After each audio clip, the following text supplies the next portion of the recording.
Leadership is constantly evolving. A leader isn't a leader just because of their title. Today's world demands a new type of leader, one who understands that respect isn't given, but it's earned. In today's video, I'm going to be sharing with you what it takes to become a leader that people respect. And this comes from all my years of trial and error, failures and mistakes, all the things that I've had the pleasure of being a part of, from leading to actually learning in leadership courses and mastermind groups. So hopefully you can also learn from those experiences. Tip number one, honesty, authenticity, and integrity. Now these things all go together for a reason. If you want to be a leader that people are going to respect, it starts with truth. Truth is just so often forgotten. You can bend something just a little bit over and over and over again, and before you know it, it's become something that's so far from the truth that it creates a gap in trust. And a leader that isn't honest can't be trusted. So honesty is crucial. With honesty comes authenticity. See, authenticity is a way of saying you're open. You're open to being you. You have to be your authentic self. If you are somebody that is a truth teller and you're authentic, people feel it. They know it. They know that you are who you are. Even if you're gonna make mistakes, they know that you're being honest with them. And integrity is about holding the line for what is right. A leader must be honest and a truth teller. They must be authentic, so you know that that person is exactly who they say they are, but they've got to hold the line to that truth. And integrity can be challenging. Sometimes the integrity of holding that line and being fair can actually come in between two different people on the team. There are times where integrity can be challenging even if you want to do the right thing, but as a leader, to earn respect, integrity is everything. Tip number two is a leader must be open to failure. Now, what does that mean? It doesn't mean that we're aiming to fail. It means that we have to be willing to fail. And a leader that is respected is somebody that's willing to go hard at what they know is right. Especially if we add honesty, integrity, and authenticity in there that we just talked about. If you're adding those things to the part of your day that requires you to sometimes fail forward, failure is inevitable. You are imperfect. Imperfect leaders are leaders that people follow. There are many examples in my career where I have learned from experience. Failure is inevitable. An example is sometimes I could get so focused on the results that I actually forget that there are other parts to this. The practice of doing what needs to be done. Maybe the result isn't there, but all the other pieces were. Maybe the result was there, but all the other pieces weren't done correctly. See, as a leader, you have to be open to fail, and your team has to know that you have their back if they do everything that they possibly could to succeed at the result. So another example is I love to gauge people on effort. Effort is crucial. You know, if we assume noble intent, we assume that people are working with the noblest of intentions and they're focused on the goal and they did everything they had to give and to do inside of that goal, it's really easy to fail together. And when you're open to that level of failure and you're open with your team in that capacity, people follow you. People want to be by your side because they know that you're by theirs. Number three is communication. Communication has two parts. It's the way we speak, the way we communicate, the style of which we deliver information. So the leader must be very, very careful about the words that come out of their mouth. Your words don't matter till you matter. But when you matter to somebody that you're leading, you must know the power of those words. You must think through what you're saying, not just say whatever's on your mind. What you say and how you say it becomes so powerful, and it can be challenging.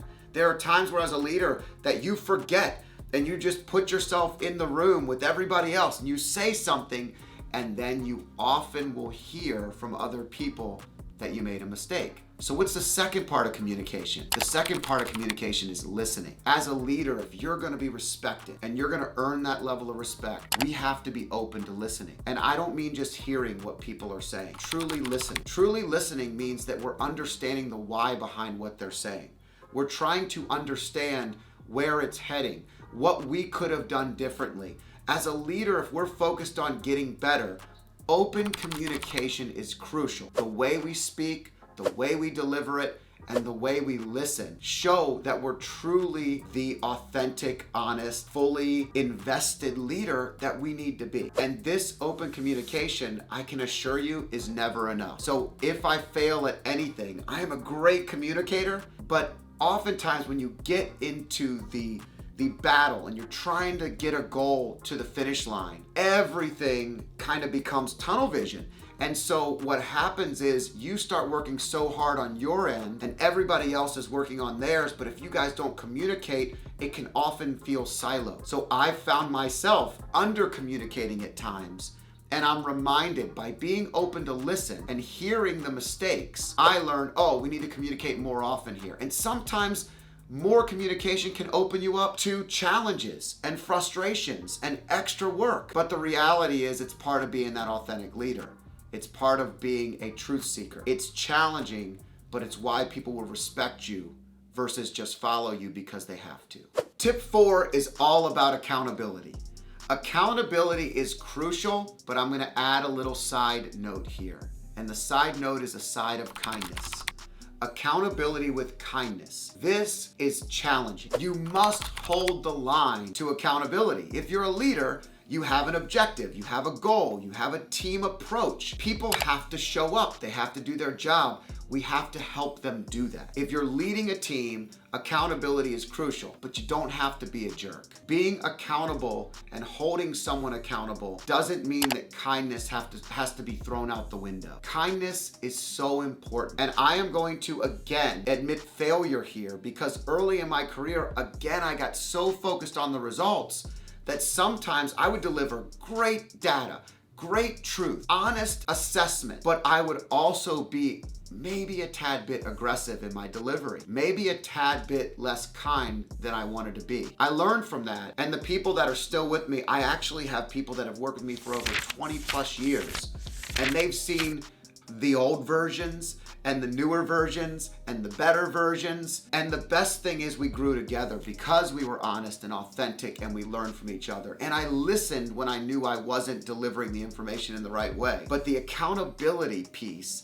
is crucial because if a leader doesn't hold some level of discipline or accountable line, you're going to fail, and you're going to fail often. You're not going to be winning. Accountability is so important and so underrated. And I think that today, people are challenged often with a little bit of accountability. They don't like to know that they're not doing a perfect job. So kindness really does help. I want you to be better, and I want you to succeed, and I want you to hit your goals, and I want you to get that bonus. But I'm gonna be honest, if you're not doing these 5 things, and you're only doing 2 of them, you're not gonna hit your goal, you're not gonna get that bonus, you're not gonna get what you want, and I wanna help you do that. How can we help you do that? Utilize the ability to understand what the person's going through, hold them accountable, and then allow them to succeed. Tip number 5, it's the importance of the relationship with the people that you're leading.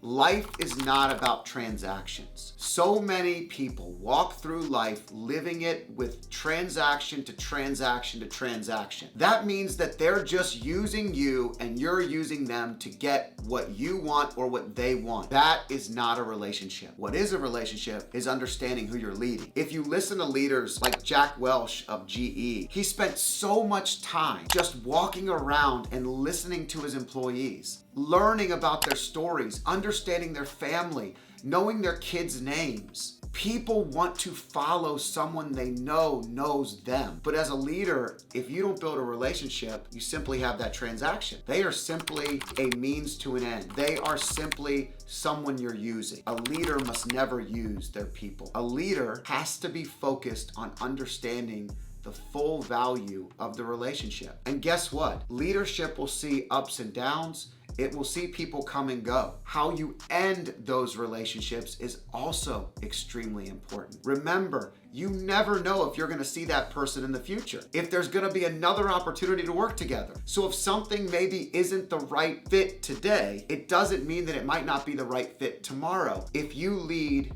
with relationships and throw out transactions, people will follow you forever. Leadership doesn't stop where you are today. Leadership is a life learning lesson. It's something that we get better at every single year. Just talk to a parent in their first year versus their last year. They feel just as imperfect and out of control as they did in the beginning, but they know they're better every single day. As a leader, if you want to get better and you want to continue to learn, we have a video that we've done on the 7 traits to be a better leader, and it will fit right in with the lifelong learner that I know you are.